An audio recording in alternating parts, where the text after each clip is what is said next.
Hi, everybody. Thank you for joining us in the Synthetic Intelligence Forum. My name is Vic, and I'm the founder and the host of the forum. Today, it's my absolute pleasure to welcome back to the forum a dear friend, Sebastian Gehrmann. Sebastian earned his PhD in computer science from Harvard University and is presently the head of natural language processing in the Office of the Chief Technology Officer at Bloomberg. And today, Sebastian is going to talk to us about BloombergGPT, which is a 50 billion parameter large language model that's been trained on a wide variety of financial data.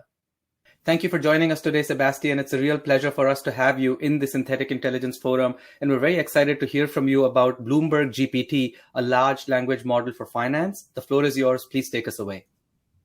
Thank you so much for having me. Yes, I'm Sebastian. I'm the head of NLP in the CTO's office at Bloomberg, and I'm excited to be talking about BloombergGPT, our large language model for finance.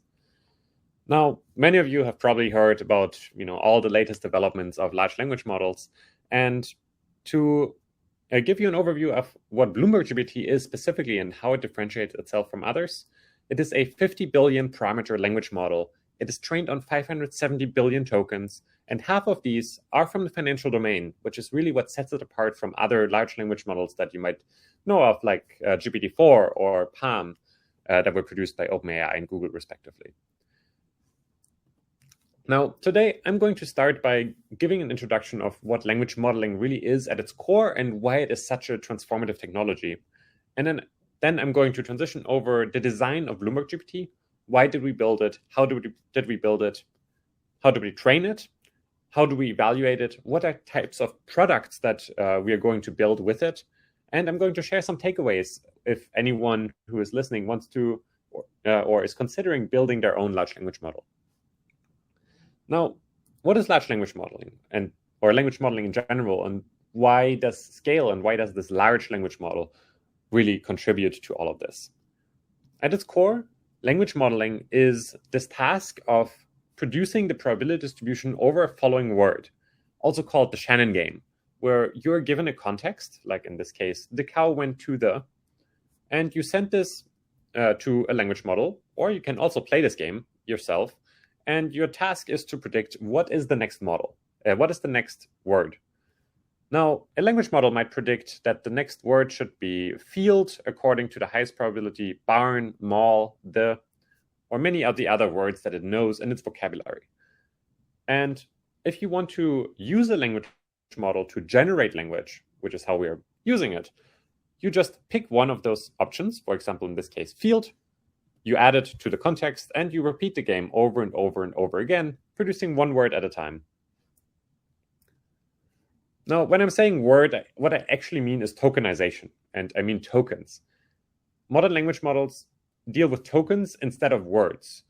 And a token can be any kind of piece of text or data, a sequence of characters or bytes or words, or many of the other ways you can represent language. It could even be images, if you want to represent pictures of images as words. Now, the tokenizer for GPT-3, for example, has some interesting properties that, as Bloomberg, we were not necessarily too excited about. And one of the core ones is the inability to handle numbers very rigorously. You can see here on the bottom how it looks like if you tokenize this, the three examples, Pennsylvania versus Pennsylvania, this for loop, or this the math here. And you can see that in the math, you actually have tokens that represent different lengths of, or different numbers of digits, where you have 3 being one token, 14 being one token, 159 being one token. And because there's no consistency in how many digits represent one token, this makes it really hard for the model to do any kind of numerical reasoning. You can also see at a high level how these tokenizers split words. If you write the word Pennsylvania, that is a word that GPT-3 has seen many, many times during training. It is one single word representation for one token.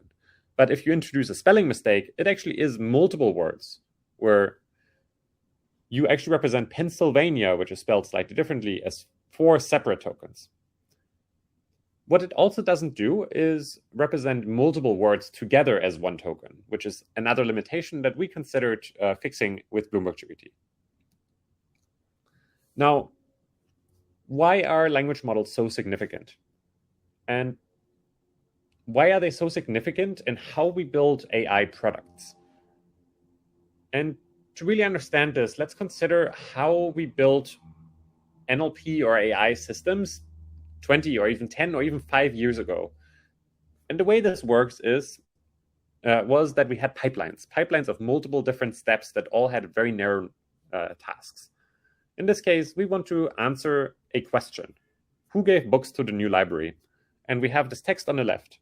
Now, in 2000, and many systems still in use today use this pipeline of tagging the text, identifying the different parts of speech, other kinds of parsers, extracting entities from the text, like different names and places, locations, organizations, detecting what type of question something is, where if it's a question that requires an organization or a person as an answer, it might resolve paraphrases or co-reference.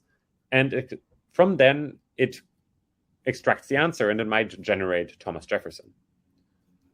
Now, in comes the GPT-3 language model, which said, no, we don't actually need this. We just need a large language model. We just give it the text and the question, and we just generate from there, because during training, the model has seen so many examples of text followed by a question, followed by an answer, that we just expect it to autocomplete this document that we expected to autocomplete. Now, in practice, this is a little bit harder to do because you can't control what the model is actually generating. And in this case, it might actually generate more questions first before coming to the answers. And for that reason, the authors of this GPT-3 paper, they used what is called few-shot or in-context learning, where you give more and more examples to a model, and that way you can kind of steer it. There have been many more advances since on how to control models and make them better at following instructions. But at its core, it has really transformed how we think about building products, because we no longer have to build complicated pipelines, but rather we build one large model that we then adapt to many different situations. So when GPT-3 was introduced, it was a very simple decision for Bloomberg to say, yes, we want that, but we don't just want to rely on other companies to build their own model and then give us access to APIs, and we don't really know what training data was used. We don't really own the model. We can't control how fast it is.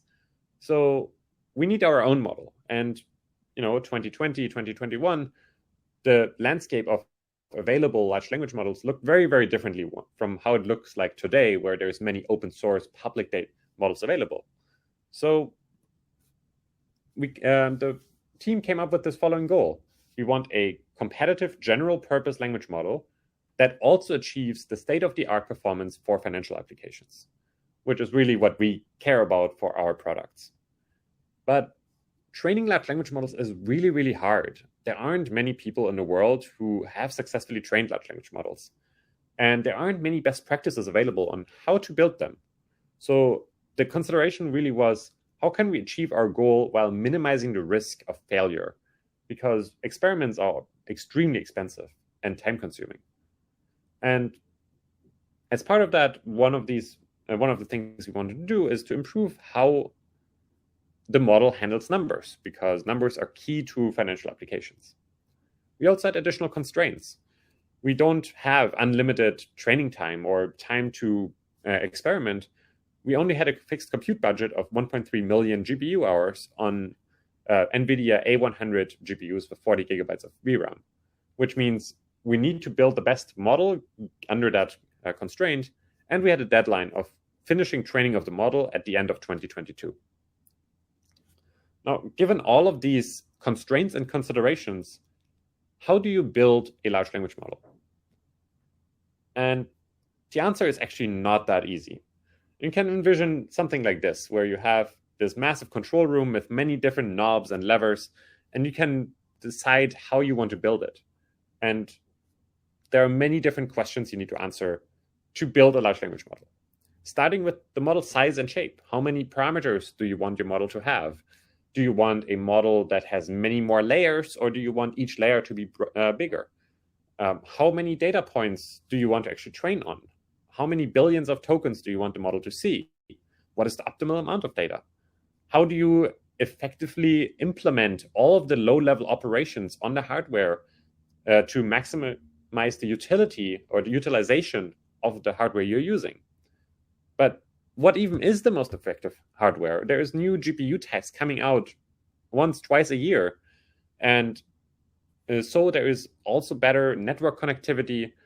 And because you need to train on multiple nodes, network connectivity is key, because you can't usually train the model on just one computer with many GPUs, but rather you train it on many computers at the same time. So how do you pass the parameters around? If you compute something on one machine, how do you transfer it to the other? How do you set the learning rate? Do you set it aggressively and train really fast, but have a higher risk of failure? Or do you set it lower, but are at the risk of underfitting? What precision do you need to train on? Do you want to represent each number with 16 bits or 32 bits? What is the precision that is really necessary here? How big should the vocabulary be? Do you want to have 50,000 tokens in your vocabulary, 100,000, a million? Do you want multi-word tokens? How do you handle numbers? And how do you construct your data set? Do you just want in-domain data? Do you just want public domain data?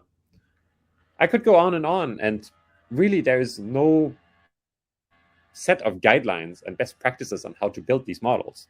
So it is unclear at this point what we should have done to do all of this optimally. And for that reason, we decided to focus on two things to experiment with. One is that we focused on the tokenizer, and the second is we focused on the data while using the lowest risk choices available to us at the time possible for all the other considerations. On the tokenizer side, most people just use the tokenizers that came along with GPT-2 or GPT-3, where, as I was discussing earlier, the numbers are not treated any special. There are no multi-word tokens. We thought multi-word tokens actually are a great idea to further compress how sentences are represented, make the model more effective because it can generate multiple words at a time. And also, we wanted to break up the numbers into individual digits.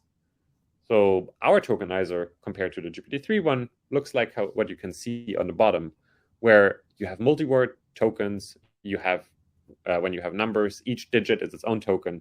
And our hope was, and our hypothesis was, that this leads to better understanding of numerical reasoning tasks. The second thing where we tried to innovate was to select a data set that combines public and private data, or public domain and private domain data, which is something that no large language model had done before. There were some limited number of domain-specific large language models, but they only trained on in-domain data. Well, we said, well, there's probably still a lot of value in training on general purpose data in addition to just our own data. So what we came up with is this following composition. We train on C4, which is a large common data set from Common Crawl that is basically web scrapes. The Pile, which includes many different domains, also based on web data. And Wikipedia, which we aim to be the most recent Wikipedia at the time of start of the training. Then on the side of our private data, which is, we have luckily a lot of internal data at Bloomberg, because we are a company that curates and presents and analyzes data and sells it to our clients. So we have our own corpora that we have built internally that are extremely high quality. And we decided to, from that corpus that we have internally, train on web content, newswires and transcripts, filings from companies, and press releases, which we all consider to be very broad domain, but in the financial field. In total, we have about 710 billion tokens, and that is split about 50-50 between public and private data. Now, how much data is this? I want you to envision standing next to a stack of books as illustrated here on the right. And the stack of books is multiple times the size of you, and this is just printed out paper. Well, our training data set is about 200 times larger than that. So this is a massive amount of data that we're sending into our model, which means it will take a while. It is really difficult to look into every single data point that is there. And really, data is at the core of building better models. So we needed to make sure that all of the data we train on is the highest quality possible. Okay, but now that we have locked in the data, what do we do with the model size? Now, compute requirements of models grow linearly with the model size and with the training data size. We've already decided on our training data size, or the maximum size we can train on, but the model size is really up in the air right now. And what people used to do before March 2022, when this chinchilla paper came out, was to just train on 300 billion tokens and make the model as large as possible. And as people were getting more compute budget, they just built bigger models instead of collecting more data. But then this chinchilla paper came out in March 2022, and that investigated the best way to allocate a compute budget between the model size and the training set size. So in essence, it went away from, here's my data set, what is the largest model I can build, to here's the compute budget, how should I balance model and data set size? And it concluded that most existing large model projects, including GPT-3, should have just used smaller models trained on more data, because they were very imbalanced in that regard. And there's an optimal trade-off where if you double the model size, you should also double your training set size. Taking the chinchilla paper and its finding into consideration, we agreed that 50 billion parameters actually is the perfect trade-off for our size of model if we want to train on all of our data, given the compute budget we had of 1.3 million GPU hours. And you can see this finding from chinchilla in our table here. You can see that GPT-3, despite being 3 times the size of BloombergGPT, trained on about half of the total data. You can see the same with OPT66, which is the model that is closest in size, or was closest in size to ours, that was publicly available at time of publication, also trained on half of the data. And you can also see the same for Bloom, which is a very large public effort from Big Science, which was a project that where about 1,000 different researchers collaborated to build a large language model. And even that one is undertrained according to chinchilla, while our model uses the most data of all of these while being significantly smaller, which also gives you benefits down the road when you actually deploy models, because you only need 1/3 of the hardware compared to a 150 billion parameter model. As I was saying, we did not want to take a high-risk approach and innovate on too many fronts. And we decided that tokenization and dataset are the 2 fronts on which we want to innovate, while the rest should be low risk. Low risk for us meant we just take the findings from the Bloom model. As I was just saying, Bloom was the result of a large-scale public collaboration. And because of this, all of the choices that I was describing earlier, from hyperparameters and hardware and accuracy and representation, that is all public. And all of the reasons for why these choices were made were also public. So we basically used Bloom as it was with the new tokenizer, and we also changed some other things about our data set. For one, we thought there is a large problem with large language models, and that they're stuck in time. And it is really important that they're up to date as much as possible. So why don't we train on chronological data? Why don't we start with the oldest data we have and then just go through and train the model throughout the years? That was a final choice we made to remove the embedding layer norm. That was mostly because most other people don't really have it, and we didn't really understand why Bloom added it. So there were only 3 changes from Bloom, although each of these represent a significant amount of work. Okay, we have come to a design. We have our model, we have our hardware, we have our data set. How do we now train BloombergGPT? Well, let's start with our V0 model, the very first approach. We just throw it onto our hardware and, oh no, it does not work. After about 10,000 steps, the training loss plateaued. and there were no improvements to the development loss after step 20,000. So really, the model stopped learning really, really early on. We hypothesized that this was due to this temporal curriculum because the model had just seen very old data first and just went into a bad spot. So we decided to remove that, shuffle the entire data, and start training from scratch. V1. Well, after about 12,000 steps, or 4.5 days of training, we noticed that the gradient norm started increasing. The gradient norm is really important as a way to measure how stable your training is. Because in an optimal case, your gradient norm, or the magnitude of the parameters that your parameter changes that you're introducing into the model, they should get smaller as your model gets better and better. You don't want to change the model significantly every time it sees new data.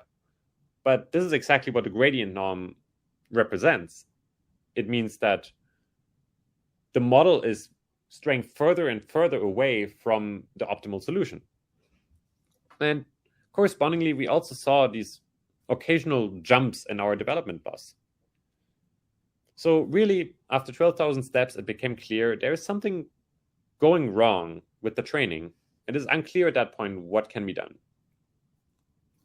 And what you can see here is that there are multiple different configs, 1.0, 1.1, all the way to 1.4, which were all attempts to do live surgery on the patient.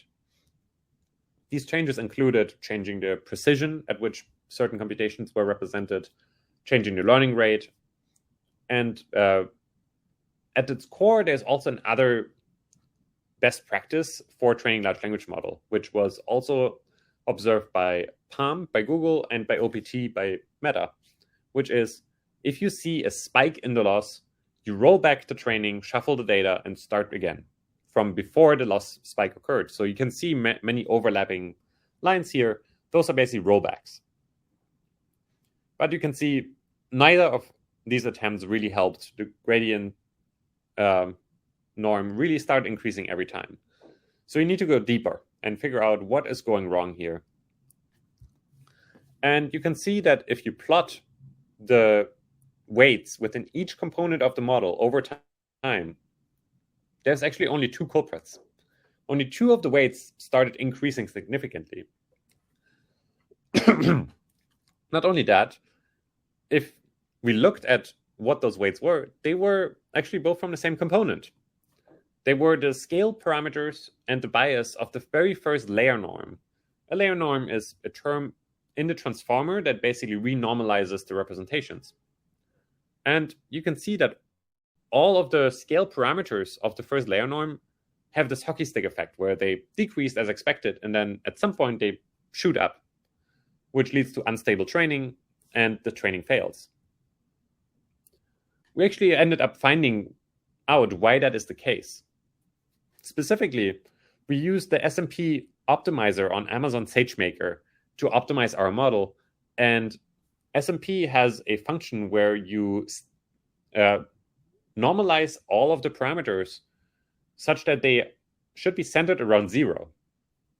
But the scale parameters, they should actually be centered around 1. So there was this struggle between the two mechanisms in the model and the optimization that tried to center the values around two different places, leading to this unstable divergence that you're observing here. So we decided to start from scratch again with V2. We shuffled the training data. We removed the weight decay on the layer norm so that we didn't have that issue anymore. And then in addition, we also tried to introduce as many changes as possible to make training more stable, even at the cost of performance. And those are many best practices. All we describe in more detail in our paper, but just at a high level, there are many different normalization terms you can do. You can clip the gradients. You can change the warm-up period for the learning rate. You can start with smaller batch sizes and then increase them, and many others. And all of these knobs were tuned for maximum stability because we did not want to have a failed training run after our compute budget was over. Now, after all of these changes, here's what happened. We got 42 days of steady improvements in validation performance, until we saw things getting worse again. So clearly there is still some issue that we haven't figured out. And we tried again to do live surgery on the patient, where the results are shown on the right here with the different lines. And what we did was we tried a lower learning rate, we added dropout, we increased weight decay. And what you can see on the right here is we did see some jumps in the loss, and the model did get better sometimes. But really, none of the progression continued. All of the models, they just kind of started diverging. So at this point, we had used about 570 billion of our 710 billion training tokens. But we ran out of compute budget and said, the model is probably going to be really, really good anyway. It's trained on twice as much data as GPT-3 was. So that's our model. We can't fix this. And we still don't know to this day what exactly caused this particular issue. Now, I said the model is probably going to be good, but how do I know this? And here comes the evaluation part. Evaluation of large language models is an extremely contended topic right now, where there is no real best answer to say, how good is my model? That is because we usually in natural language processing used to evaluate tasks using certain benchmarks. Now, these benchmarks could be like what we've seen earlier, a question answering benchmark where you present the model with a text and a question, and if the answer is right, you give it a point. If not, you don't give it a point. Whoever gets the most point is the best model. But large language models complicate this world a lot because, for one, they have likely seen the input data already. They might have seen the answer already because they're trained on so much data. It's also not necessarily how models are used.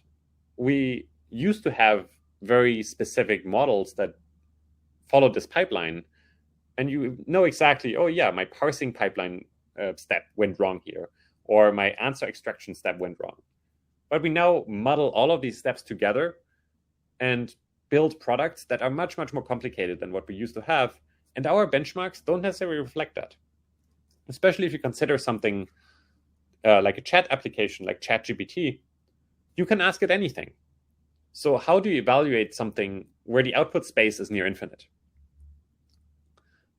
And luckily for us, we are not in the business of building ChatGPT. We're in the business of building financial applications.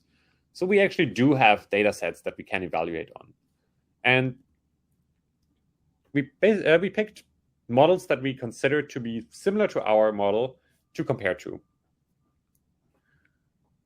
There's another complication with benchmarking in general, in that a lot of the models are available through commercial APIs. They're not stable, they're constantly being updated, and they also do additional steps on top of this base model that we are aiming to evaluate, which makes the models really, really, really good at following instructions.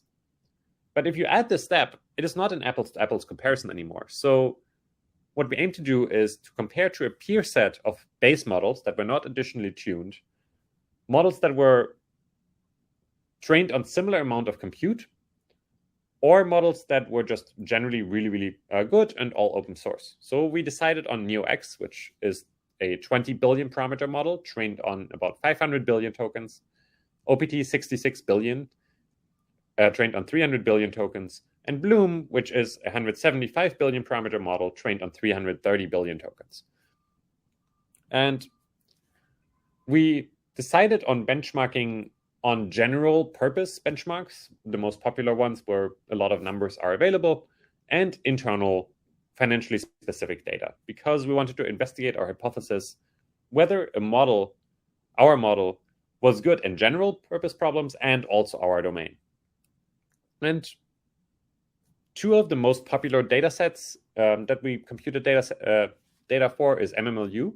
MMLU is a benchmark of college-level questions, multiple choice, in 56 different topics, ranging from math to physics to social sciences, economics, and many others. And Big Bench Hard is a subset of a larger benchmark called Big Bench, which is which includes problems where large language models a year ago had problems beating the average human performance. So two very, very different types of benchmarks. And in both of them, we saw that we were actually really, really competitive.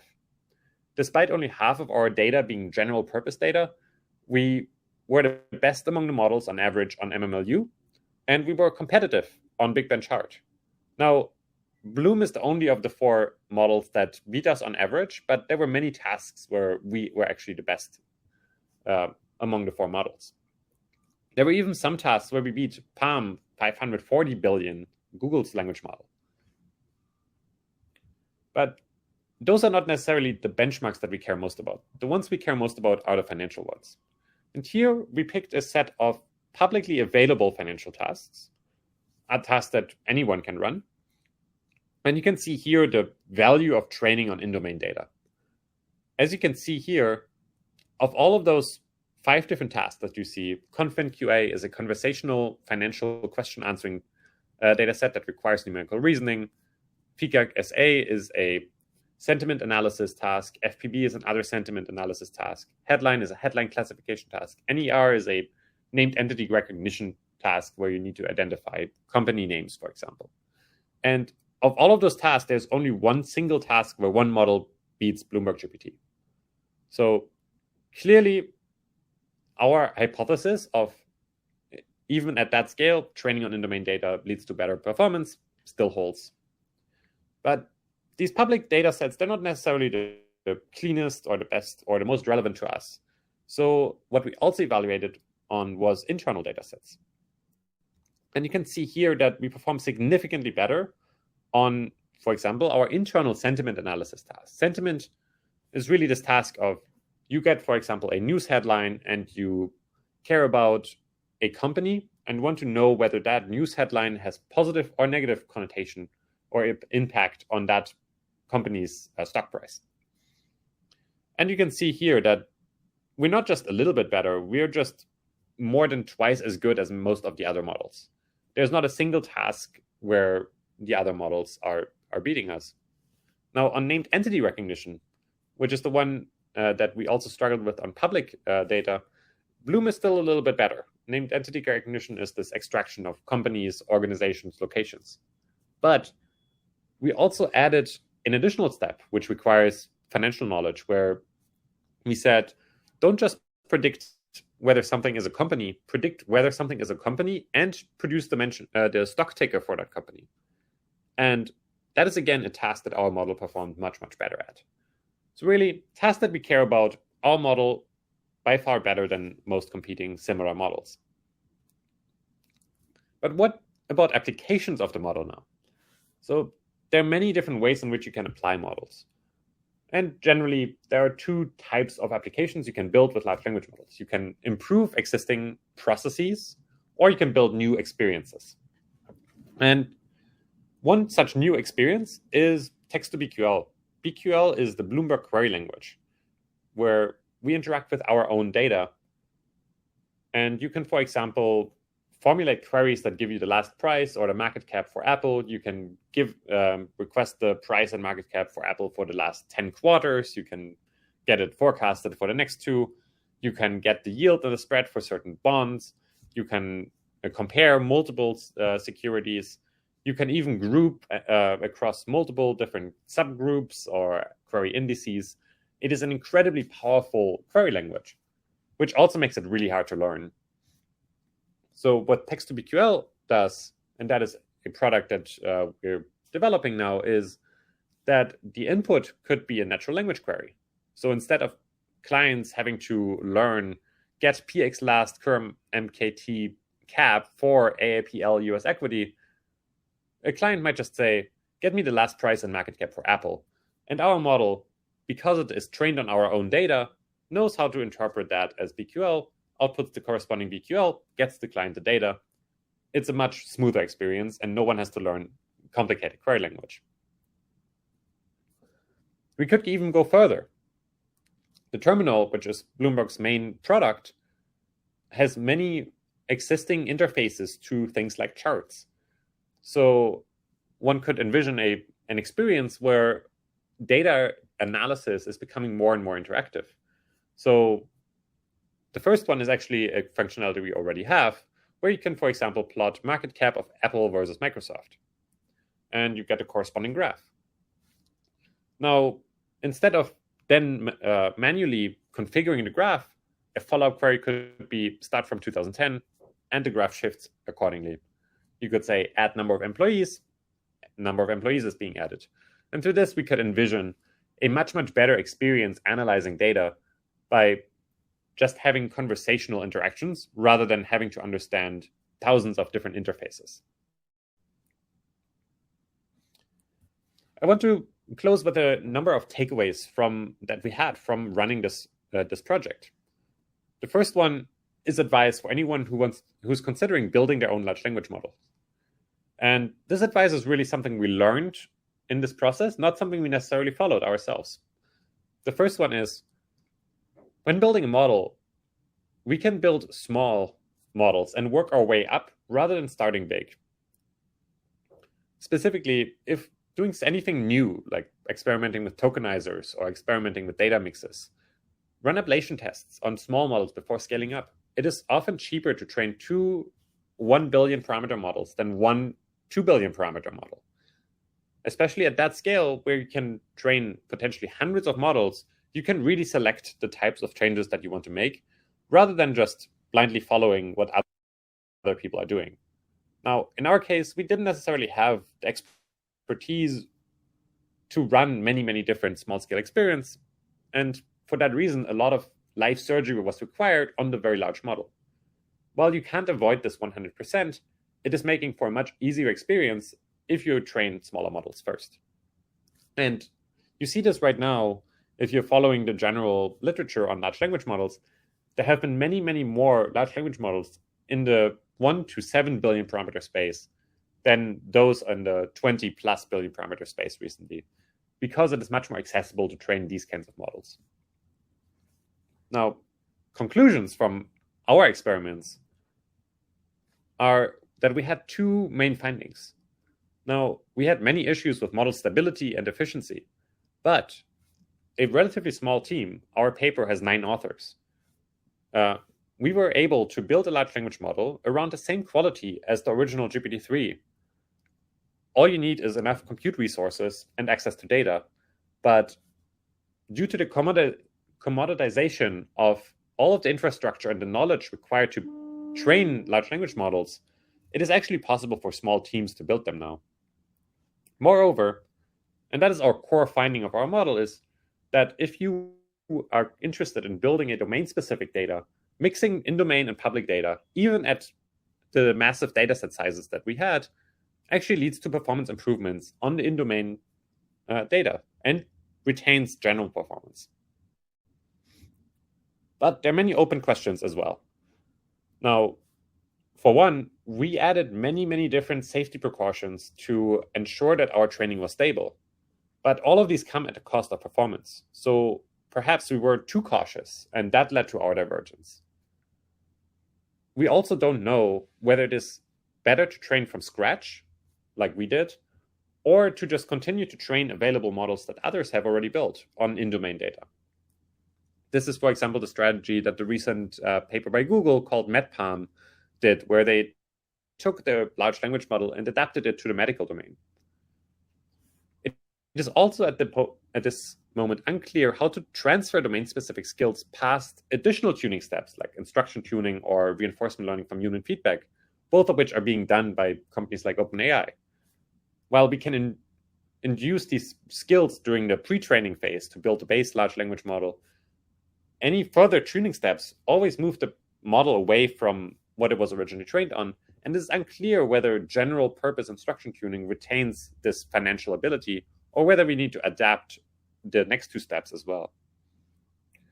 And with that, I want to thank you for listening to this talk, and you're welcome to browse our website at tech@bloomberg.com. And we are also hiring many large language model engineers or NLP engineers if you are interested.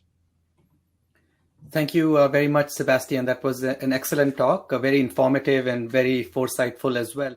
So, Sebastian, the first question that comes to mind is, after your model was trained, did you think about using techniques such as compression through quantization or pruning to reduce the size of your model further after it had finished training?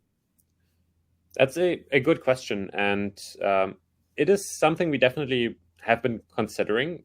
There are also other techniques, like, you can just train a smaller model, and you might want to know whether just pruning a larger model leads to a better performance than just training a smaller model. There's also often a problem with these techniques where you might want to actually distill a model for a particular task. And since we have a general purpose model, distilling that model into a smaller model is actually not something that people really know how to do. Having that said, there is definitely improvements that people are doing, like representing the model at a lower granularity, like transforming 16-bit representations into 8-bit representations. And this is something that we have done, which is similar to quantization. So there are some improvements that we know pretty well how to do, but distilling large language models is something that is very much an unsolved problem. So thank you for that, Sebastian. Another question that comes to mind has to do with alignment. Can you talk a little bit about the notion of alignment as it relates to what the Bloomberg GPT is about, and also some of the main considerations that you had when you were training and then evaluating Bloomberg GPT? So I think there's this general multi-phase evaluation approach that people take. There's 3 types of evaluations. There's one, monitoring training, which it has to be very lightweight because you run this all the time. It's evaluation is generally a benchmark or just a loss. You compute this every n steps, and you use that to identify whether your training is proceeding as planned. The second step is this evaluating the base model, which really evaluates the representations that the model has learned. The representations can be, for example, in our case, they're really good for financial tasks. That's the answer that we want to get. And then there's the third step, which is really domain or product-specific evaluations. Here's where alignment comes in. Because we're not in the business of building an open domain chatbot, we're not necessarily that interested in measuring the same type of alignment as OpenAI might be when they're building ChatGPT. But our alignment will be much more focused on, for example, faithfulness. When we are building a system that is able to answer questions about a certain document, we don't want the model to answer unrelated questions. We might want to identify whether the question is relevant in the first place to that document. And these types of alignment are crucial for us. And we're evaluating many of these types of approaches at the moment for different product ideas. So another question that comes to mind, Sebastian, has to do with the notion of large language model cascades, where you have Bloomberg GPT currently with a certain sort of profile associated with the cost and the quality. Now, would it be conceivable to think about multiple versions of Bloomberg GPT so that each of them have their own cost and quality profiles? So for certain tasks, a slightly less expensive model might be relevant to meet the quality expectations of the users. And in some cases, it might be wise to go with a more expensive cost per token and quality trade-off model. Yep, that's a great question. I think it's something that, again, is not really solved at the moment. I think most specific products that have very high rigorous requirements for the precision that you want to achieve are generally domain-specific models. The types of applications that you see, being built on top of OpenAI's models, because OpenAI's model is so much bigger and so much more expensive to run, they perform very, very qualitatively differently from something like Bloomberg GPT, where you might want to tune this into the specific domains or specific tasks. So definitely, it's definitely worthwhile exploring to have multiple variants of a model. And whether that is through parameter-efficient tuning methods, where you have the same base model, but you keep a set of task-specific parameters around, or whether you want to just distill like the large model into domain-specific models, or yet other approaches, that is something we're definitely exploring at the moment, but there's no one answer that as to what is the best possible approach. Thank you very much for a thoughtful and thought-provoking conversation, Sebastian. It was a real pleasure to hear from you about Bloomberg GPT. And we know how fast the field is evolving and rapidly it's changing. So we'd love to have you back to share updates in the near future. But on behalf of the Synthetic Intelligence Forum community, I'd like to thank you for coming to share your insights and foresight with us. Thank you for having me.